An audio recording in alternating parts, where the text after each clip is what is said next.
방금 소개받은 유성국입니다. 오늘 제가 말씀드릴 내용은 이제 이 스마트 헬스 기술 및 표준화 계획에 대해서 말씀을 드리겠습니다.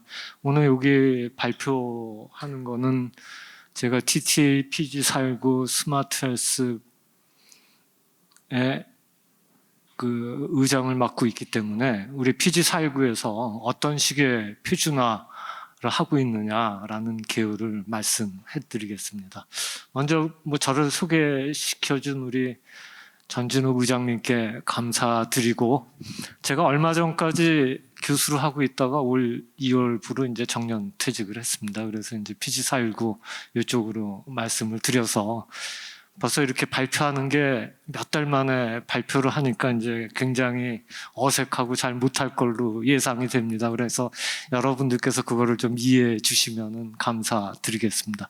먼저 이 PG419의 스마트 헬스는 우리 스마트 헬스 하면은 상당히 많은 부분이 우리가 의료기기랑 오버래핑 되고 컨퓨징 되는데, 이 의료기기 인허가에 관계되는 것을 말고 특히 이 정보통신에 관계되는 이제 스마트 헬스에 대한 이 표준화 내용을 표준화를 이제 진행하고 있는 그룹입니다. 그래서 이제 그런 것들이 이제 오버래핑이 되지 않고 의료기기가 아니면서도 정보통신을 기술을 활용하는 여러 가지 우리 아이템들이 많기 때문에 그런 기술에 대한 내용을 먼저 말씀을 드리고, 그에 따라서 우리 PG419에서 어떠한 표준화를 하고 있느냐에 대해서 말씀을 드리겠습니다.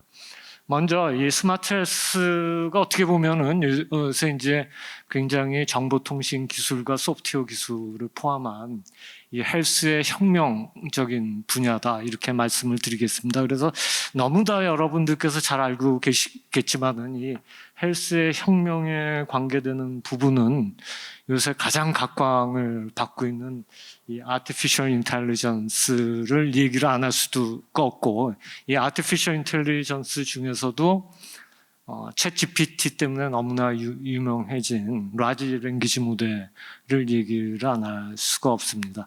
우리 일반적으로 얘기할 때 의료기기가 여태까지 우리 클래시컬한 방법의 의료기기가 많이 개발이 됐다 그러면은, 이 의료기기의 인공지능을 접목하는 순간 의료기기의 성능이 적어도 나빠지지 않고 좋아지기 때문에 모든 의료기기에는 하다못해 신약을 만드는 거에서부터 시작을 해갖고 우리 몸에 임플란트 되는 디바이스, 조금 전에 발표하신 메디컬 로봇 이런 분야까지 전부 다 이 아티피셜 인텔리전스가 포함이 되고 있습니다. 특히 최근에 아티피셜 인텔리전스가 접목되는 많은 우리나라의 스타트업 기업들이 개발하는 내용이 특히 어떤 걸 많이 쓰고 있냐면은 라지 랭귀지 모델을 우리 헬스케어 도메인에 적용하는 이러한 연구들을 굉장히 많이 하고 있습니다. 그래서 이거를 우리가 생각할 수 없고, 그 다음에 또 요새 각광을 받고 있는 게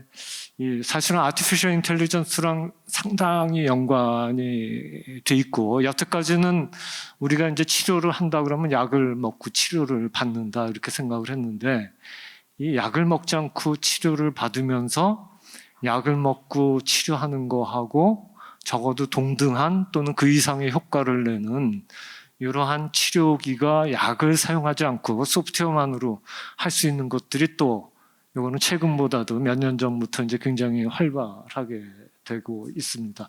그래서 이 디지털 세라포틱스라고 얘기하는 디지털 치료기기를 관계되는 것들을 우리 PG419에서는 생각을 하지 않을 수가 없고, 그 다음에 요새 의료 문제 굉장히 심각하죠. 그래서 이제 이 원격 진료를 굉장히 활발하게 하고, 그 다음에 우리 응급 환자라든지 또 중증 환자에 대해서 지방에 위치한 경우에 이 헬스케어 서비스를 하는 것들이 어떻게 보면 이 원격 진료가 이제 피할 수 없는 과제이기 때문에 이러한 원격 진료에 관계되는 것도 우리가 고려하지 않을 수 없습니다. 그다음에 이거에 이제 관계되는 펀더멘탈한 테크놀로지가 이제 우리 이 가상현실 또는 증강현실, AR, VR과 이런 것들을 실질적으로 존재하는 거하고 가상의 공간에서 존재하는 것을 똑같이 만드는 디지털 트윈 기술, 이런 것들이 이제 우리 이 TTA의 가장 핵심적인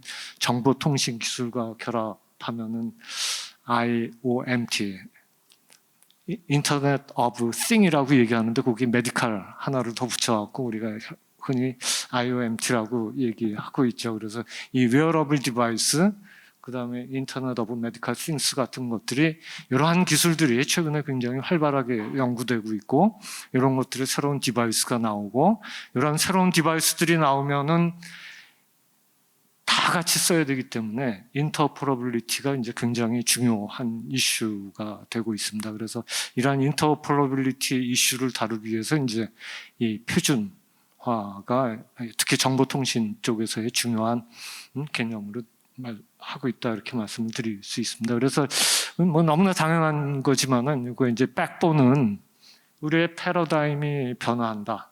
진단 및 치료에서 예방 중심으로, 보편적 치료에서 맞춤형 치료로, 의료인의 지식과 경험에서 에비던스 베이스드 메디슨, 데이터 중심의 메디슨으로 가고 있다. 라는 거는 뭐 제가 여기서 이렇게 얘기하지만 이건 벌써 뭐 한 10년 전부터 계속 얘기되고 나오는 거고 이러한 기술들은 최근에 테크놀로지와 결합돼서 점점 이제 활성화되고 있다라고 말씀드릴 수 있습니다. 그래서 우리가 이제 TTA 쪽에서 우리가 생각을 하고 이제 PG419의 스마트 헬스를 보게 되면은 사실은 여기서 얘기하는 이제 질병의 치료, 진단하고 이런 거는 이제 의료기관과 의료 행위를 해주는 거는 이제 질병에 관계되는 거죠.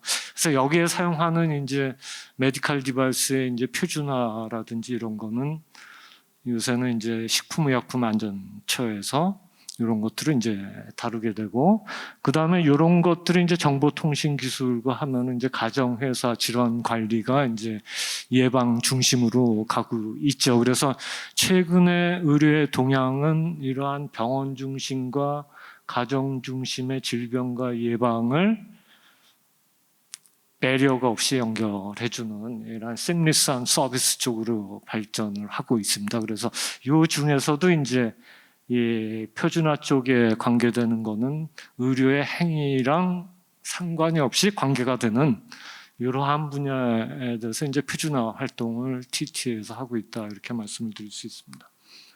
그래서 뭐 여기에 생각할 때 이제 굉장히 중요한 게 우리가 어떤 게 웰니스 디바이스고 어떤 게 메디컬 디바이스냐라는 것들을 이제 디파인을 해서 정확하게 하지 않으면 아까 말씀드렸듯이 의료기기라고 하는 이 메디컬 디바이스는 어디서 관련을 하게 되냐면 식품의약품 안전처에서 관리를 하고 또 웰니스 디바이스는 이제 거기서 관리를 하지 않고 있기 때문에 이러한 표준화 활동이라든지 이런 게 PG419에서 할 수 있다라고 얘기할 수 있습니다. 우리 새로운 기기를 굉장히 개발을 하고 이럴 때 우리가 생각해야 될 게 이 규제를 강하게 영향을 받는 의료기기로 가는 게 좋으냐, 규제를 받지 않는 웰니스를 가는 게 좋으냐.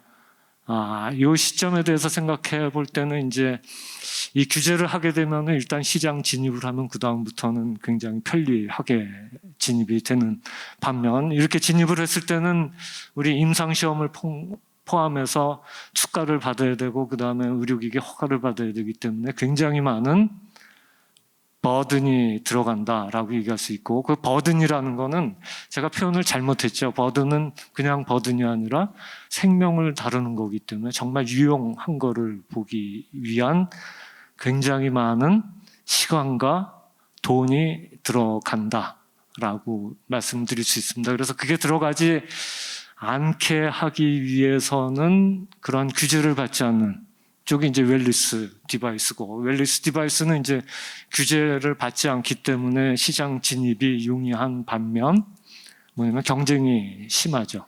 특히 이 경쟁이 심한 쪽에 우리가 하는 스마트워치라든지 스마트폰 이런 거 하는 갤럭시 폰이나 또는 아이폰의 시장과 같이 경쟁을 해줘야 되기 때문에 이것도 뭐 마찬가지로 쉽지는 않습니다. 그래서 제일 먼저 생각해야 되는 거가 이제 우리가 이 의료기기 쪽으로 가기가 굉장히 어렵기 때문에 이제 웰리스 쪽으로 가는 게 일단은 시장 진입이 쉽고 최근 기술을 접목하기도 이제 굉장히 용이한 면이 있기 때문에 이제 우리가 웰리스 쪽으로 이제 많은 관심을 갖고 연구도 하고 제품도 사용하고 있고 표준화도 되고 있습니다. 그래서 이러한 웰리스 디바이스는 뭐 여러 가지 디파인이 여기에 써져 있는 것처럼 한마디로 건강 관리용이 웰리스 디바이스입니다. 그래서 여기 써 있는 것대로 하면은 이게 의료기기냐 웰리스 디바이스냐 웰리스 장치냐를 결정하는 게 사실은 좀 애매하고 좀 복잡한 면이 있습니다. 그래서 이거 지금 식약처에 이게 웰리스 디바이스냐 의료기기냐 질의를 통해서 이제 우리가 그 복잡한 그 규제 과학을 거치느냐 안 거치냐로 우리가 생각할 수가 있습니다.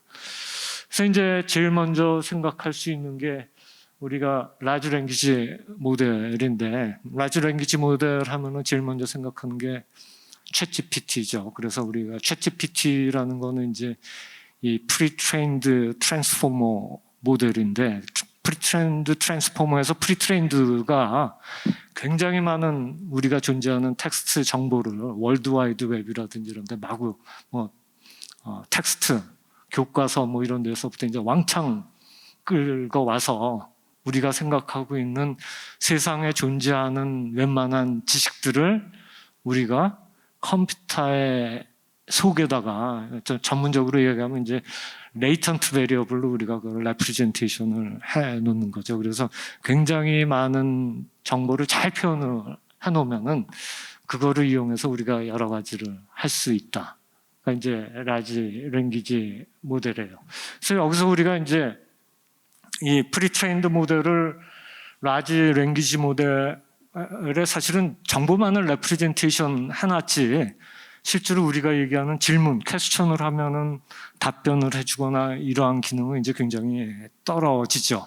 그래서 이 라지 랭귀지 모델에다 이제 파인 튜닝을 해줘야 되는데 기본적인 파인 튜닝을 해서 해주는 거는 애플리케이션마다 좀 상당히 많이 차이가 있는데 그래서 이 라지 랭귀지 모델의 기본적인 모델을 딴 말로 얘기하면 파운데이션, 기초 모델, 파운데이션 모델이라고 합니다. 그래서 이 파운데이션 모델에서 이제 우리가 이 헬스케어 도메인에서 굉장히 무섭게 바라봐야 될 게 이게 팜이라고 해요. 그래서 이 파운데이션 모델은 이제 구글에서 만든 이 파운데이션 모델인데 그 중에서 메디컬 도메인에 이제 스페시파이를 하면 이제 메드팜이라고 얘기할 수 있죠. 그래서 이거의 기능은 그래서 이 메디팜 2하고 메디팜이 있고 그다음 퍼블릭 메드 GPT가 있고 그랬을 때 우리가 이 헬스케어 도메인에서의 인공지능이 얼마나 무서운가라고 생각을 해볼 때 이게 의사 국가시험이거든요. 미국 의사 국가시험에 메드팜이 67.2%로 합격을 했어요. 그러니까 USML이라고 하는 미국 의사 자격 시험에서 메드팜에서 67.2%로 합격을 했는데 메드팜 2에서는 85.4%로 합격을 합니다. 그래서 이 85.4%라는 거는 굉장히 합격 점수가 완전히 탑 클래스에 드는 합격 점수로 인공지능이 아까 얘기했듯이 레프리젠테이션 한 게 그 레이턴트 스페이스에서 레프리젠테이션 한 정보가 이 무지무지하게 많고 이 우리가 이 제너럴라이즈드 메디컬 도메인에서 레프리젠테이션 했다라는 거는 그거를 이용을 해서 굉장히 많은 거를 다 할 수 있다. 이렇게 생각할 수도 있는 겁니다. 그래서 이제 이게 굉장히 많은 거고, 요게 이제 기본적으로 해 줄 수 있는 거가 이제 가장 기본적인 게 이 멀티메드 퀘스천 앤 앤서. 우리가 시험 볼 때 답을 여러 개 찾죠. 그래서 퀘스천을 멀티플 퀘스천 앤서 하는 거에서부터 시작해서 메디컬 퀘스천, 퍼블릭 메드, 메디케이션, 라이브, 뭐 헬스 서치 이런 것들을 전부 다 할 수 있게끔 만들어 놓은 게 최근에 이제 메디컬 도메인의 라지 랭귀지 모델이 나가고 있는 겁니다. 그래서 여기서 얘기하는 거는 의료 쪽도 이제 굉장히 우리나라에서도 활발하게 좀 개발을 해서 이 구글에서 세계 시장을 점유를 해버리는 거거든요. 우리나라도 이런 것들에 좀 경쟁력을 갖고 나가야 되지 않겠느냐 이런 생각을 해서 말씀을 드립니다. 그래서 이 멀티모달러티를 이제 해결을 하고 가장 많이 하는 거는 뭐에서부터 시작했어요? 영상, 엑스레이서부터 이제 시작을 했죠. 그래서 이 챗GPT에서부터 시작을 해서 요새는 뭐를 생각할 수 있냐면은 이게 이미지를 제너레이션 하는데 텍스트만 주면은 이미지를 제너레이션을 하죠. 텍스트만 주면은 이미지를 제너레이션 할 뿐만이 아니라 우리가 비디오도 제너레이션 하고 뭐 이런 것들이 가능하게 만들어주는 기술 중에 하나가 이제 이 디퓨전 모델이라고 해서 우리 랜덤 노이즈로부터 이미지를 생성할 수 있는 기술을 갖고 있기 때문에 이 디퓨전 모델에다 컨디션을 줘버리면 우리가 얘기하는 여러 가지 텍스트로부터 이미지를 제너레이션 할 수 있다라는 거고, 앞에서 말씀드렸듯이 이게 이 확률적으로 우리가 갖고 있는 probability distribution functional estimation을 해서 거기로부터 데이터를 제너레이션 할 수 있는 기술을 발달시키고 있습니다. 그래서 여기서 보면은 이제 이게 디퓨전 프로세스에서 랭귀지 모델에 대해서 이렇게 쭉 이미지를 생성하는 겁니다. 그래서 여기서 보면은 이제 디퓨전 모델이 노이즈로부터 쭉 하면은 이제 굉장히 파인한 퀄리티의 이미지를 만들어내죠. 그러니까 우리가 병원에서 쓸 수 있는 영상 장비가 엑스레이를 조금만 주면은 이제 로우 도스를 쓰기 때문에 이제 이미지 퀄리티가 굉장히 나쁜데 거기서 하이 퀄리티 이미지를 만들어내는 게 이런 디퓨전 프로세스를 이용해서 이제 만들어내고, MRI 같은 경우도 MRI 리컨스트럭션 하는 시간이 오래 걸리는데 우리가 이거를 리컨스트럭션 타임을 굉장히 짧게 갖고 가면 이제 시그널 투 노이즈 레이쇼가 나쁜 거여서 이미지 퀄리티를 높게 만들 때 이제 이런 기술을 사용합니다. 그래서 여기 이제 하이 레졸루션 이미지도 만들고 뭐 이런 것들을 이제 다 만들어 줄 수 있을 뿐만이 아니라 이게 최근에는 이런 디퓨전 모델을 이용을 해서 우리가 가장 뭐 웨어러블 디바이스에서 많이 쓰고 있는 심전도라든지 그다음 옥시전 세츄레이션 파형이라든지 브로드 프레셔 파형이라든지 이런 것들도 제너레이션을 할 수 있다라는 겁니다. 그래서 이거 제너레이션 잘 할 수 있다는 얘기는 바로 뭐냐면 그 제너레이션을 잘하는 레이턴트 스페이스의 데이터를 갖고 우리가 질병 비슷한 거, 질병은 식약처 의료기기이기 때문에 질병 비슷한 거를 어떤 가이드를 해주고 그럴 때 굉장히 좋은 정보를 디시전 메이킹을 해서 제공할 수 있는 이러한 기술이 되고 있다라고 얘기할 수 있습니다. 그래서 이거 라지 랭귀지 모델로부터는 이제 나오는 게 뭐 클리니컬 노트 테이킹, 키보드로부터 해방된 의사가 이제 환자 진료를 보거나 뭐 우리가 이제 아까 텔레메디슨에서 원격으로 진료를 했을 때 레코딩하는 것들을 음성으로부터 해서 제너레이션을 해서 전부 다 자동으로 기록해버리고 음성을 이제 텍스트로 만들어버리는 걸 하죠. 그 다음에 이 환자와 버추얼 너스 해갖고 너스가 없는데 환자가 질문하면은 아까 라지 랭귀지 모델이 답을 하고 애드버스 이벤트 디텍션 해갖고 EMR 분석을 해갖고 우리가 여러 가지 잘못된 현상이 나오는 게 그러니까 메디컬로의 프리스타일로 이 내추럴 랭귀지로 써져 있는 거를 썸머리 하거나 거기서 애드버스 이벤트를 찾아내는 게 간단하지 않는데 이런 것들이 이제 라지 랭귀지 모델로 할 수 있고 그 다음에 캔서에 암이 전이가 일어날 것 같은 것들은 이제 메디컬 레코드라든지 여러 가지 멀티모달 데이터를 갖고 자동으로 인식해주는 이러한 기술들이 할 수 있습니다. 그래서 이 가장 많이 요새 아까 말씀드렸듯이 이 스타트업에서 많이 하는 게 컨버세이셔널 AI 다이그노스틱 해갖고 뭐 특히 정신질환 같은 경우에 뭐 환자가 질문을 하면 그거에 답변을 뭐 퀘스천에 라지 랭귀지 모델로 답변을 하거나 또는 독거노인 같은 경우가 혼자 외롭게 사는 사람들이 뭐 이러한 대화를 해준다거나 뭐 이런 것들이 이제 굉장히 다양하게 응용이 되고 있습니다. 그래서 결국은 이런 것들이 프로덕트로 해서 지금 현재 나오고 있는 게 디지털 뭐 치료제고 이 디지털 치료제는 한마디로 뭐라고 얘기할 수 있냐면은 소프트웨어로 동작하는 거기 때문에 메디컬 디바이스인데 눈에 보이는 하드웨어가 없이 소프트웨어로 해주는 소프트웨어에서 메디컬 디바이스로 우리가 디파인되고 이거는 최근 몇 년 전부터 이제 굉장히 활발하게 우리나라뿐만 아니라 미국 전 세계에서 이제 디지털 치료제에서 이제 활발하게 하고 있습니다. 여기에 핵심적인 기술이 바로 뭐냐면 우리가 이 코그니티브 비헤이비얼 세라피 갖고 행동 인지 치료, 인지 행동 치료죠. 코그니티브 비헤이비얼 세라피는 뭐냐면은 예를 들어서 살이 찌면은 너 밥 먹으면은 몸에 안 좋아. 뭐 이런 것들을 계속 주입을 하면은 밥을 안 먹게 만드는 거죠. 어떤 인지를 바꿔버리거나 또는 운동을 계속 걸어야지 건강이 좋아져. 또는 잠을 못 자면은 너는 잠을 못 자는 거야. 그래 자려고 생각하지 마. 뭐 이런 식으로 우리 인지 행동의 변화를 주면은 약을 먹은 거하고 똑같은 효과. 를 주고 수 있다라는 거에서부터 시작한 게 이제 이 디지털 치료제의 이제 개념입니다. 그래서 뭐 다 똑같아요. 디지털 치료제는 의학적으로 쓰고 있는 거하고 똑같이 소프트웨어로 디파인되는 거기 때문에 이런 것들이 이제 굉장히 잘 돼 있는 거고 이 디지털 치료제의 또 굉장히 큰 장점이라고 해요. 그러니까 디지털 치료제는 정확하게 말씀을 드리면은 의료기기입니다. 그래서 여태까지 우리가 웰니스 디바이스 같은 거의 특징은 이런 것들을 했을 때 효과가 정말 있느냐 없느냐가 상당히 이제 애매한 상태가 있었는데 이 디지털 치료제는 임상시험을 통해서 효과가 적어도 약을 치료한 것만큼의 적어도 동등성 이상의 효과를 갖고 있어야지만이 이게 이제 사용할 수 있는 거기 때문에 일반적인 웰니스 디바이스로 사용할 수는 없다라는 문제가 있습니다. 그래서 이러한 문제가 있지만은 이러한 개념을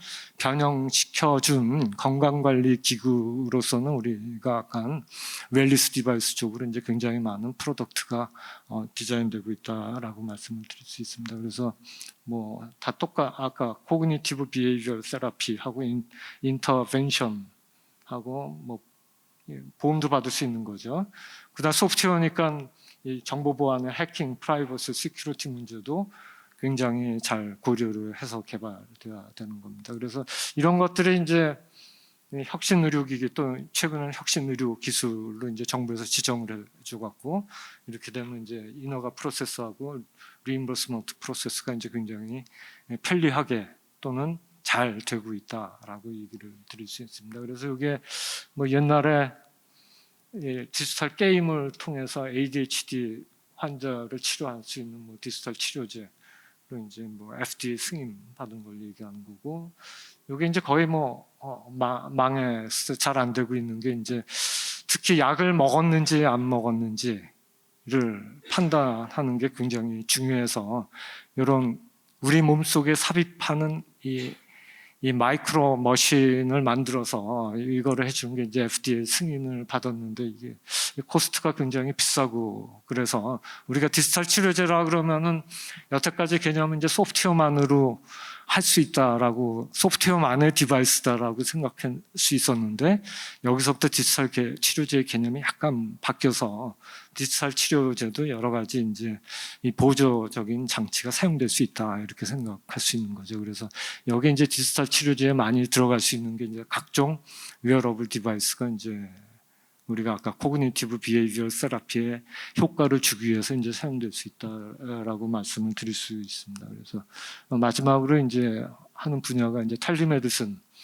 이게 이제 뭐 텔리메디슨 하면 가장 중요한 게 환자하고 의사 간에 이렇게 하는 거죠. 워낙은 지금 의료법 하에서는 의료인 간의 텔레컨퍼런싱 말고는 허용할 수 없는데 이제 한시적으로 허용을 하고 이제 한시적으로 허용하는 걸 계속적으로 한시적으로 허용하고 있기 때문에 지금 계속 잘 사용하고 있는 거죠. 그래서 이 기본적으로 이 텔레컨퍼런싱을 베이스로 놓고 텔레컨퍼런싱 했을 때 이제 비디오 컨퍼런싱, 리모트 페이션트 모니터링 이게 이제 굉장히 중요한 개념으로 사용됩니다. 그래서 리모트 페이션트 모니터링은 텔레컨퍼런싱에서 뭐 환자의 심전도, 혈압, 뭐 체온, 뭐 이런 것들을 뭐 보내서 원격으로 보는 걸 리모트 페이션트 모니터링이라고 얘기할 수 있습니다. 그래서 여기에는 뭐 여러 가지 뭐 이런 부수적인 장비들이 있고, 그래서 이 텔레메디슨은 멀리 떨어져 있는 상태에서 우리가 원격 진료라는 걸 해야 되기 때문에 이제 특히 중요한 게 이제 정보의 누출이 생길 수가 있기 때문에 여기서 이제 고려해야 될 표준화 요소라든지 이런 것들이 이제 프라이버시하고 시큐리티가 이제 굉장히 중요하게 고려가 돼야 되고, 리모트로 이제 케어를 하다 보니까 이제 퀄리티를 보장할 수가 없어요. 그래서 이제 이 케어 퀄리티를 리모트로 할 때 여러 가지 이제 테크놀로지하고 이런 것들이 만족을 해서 의사가 환자 옆에 있지 않더라도 환자 옆에 있는 거와 동일한 효과를 얻을 수 있게끔 이렇게 만들어줘야 된다고 볼 수 있습니다. 그래서 뭐 이런 팬데믹으로부터 이제 활성화돼서 뭐 이런 게 특히 이제 이 텔레메디슨을 해서 이제 응급 환자를 텔레메디슨을 해서 보낼 때 굉장히 빨리 디시전 메이킹을 해줘야 되죠. 특히 방사선 영상을 빨리 판독을 해줘야지만이 우리가 서지컬 디시전 메이킹, 응급 환자에 대해서 수술을 할지 말지를 결정하기 때문에 이런 것들이 이제 특히 응급 환자에 대한 엑스레이나 뭐 응급 CT를 찍었을 때 빨리 인공지능이 판독하는 이러한 기술들이 아티피셜 인텔리전스 기술과 접목돼서 이제 같이 사용되고 있습니다. 그래서 실제로 이제 그래서 뭐 굉장히 많은 닥터나 뭐 올라케어, 굿닥터들 뭐 이런 것들이 특히 이제 환자하고 상담하고 뭐 이런 것들을 위주로 해갖고 지금 현재 커머셜리 서비스 되고 있는 우리 원격 진료의 서비스라고 얘기할 수 있습니다. 그래서 마지막으로 이제 PG 사회부에서는 이러한 인공지능, 텔레헬스, 표준 기반의 이런 것 중에서 이제 아까 메디컬 디바이스가 아니라 정보통신을 활용한 이런 것들에 특히 웰리스 디바이스에 관계되는 쪽으로 이제 스마트 헬스 소프트웨어 위주로 이제 표준화를 진행하고 있습니다. 그래서 뭐 이런 디바이스들을 하고 뭐 여러 가지 이제 특히 ITU 중심의 이제 국제 커뮤니티 표준화 기구하고의 관계되는 것들이 많은 연관을 갖고 있고, 특히 여기서 특히 인공지능이 강조되고 있는데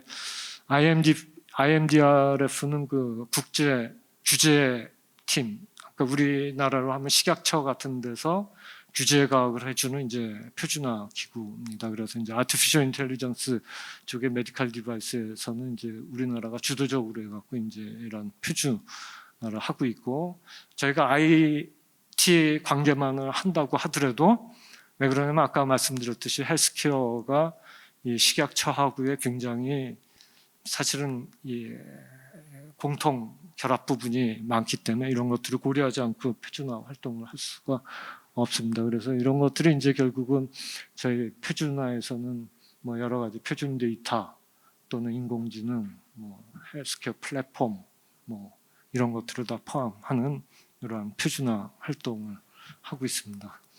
그래서 오늘 제 발표는 이걸로 마치도록 하고, 뭐 굉장히 지루하셨을 텐데 뭐 PG419의 표준화와 최근 동향에 대해서 들어줘서 감사합니다. 이것으로 마치도록 하겠습니다.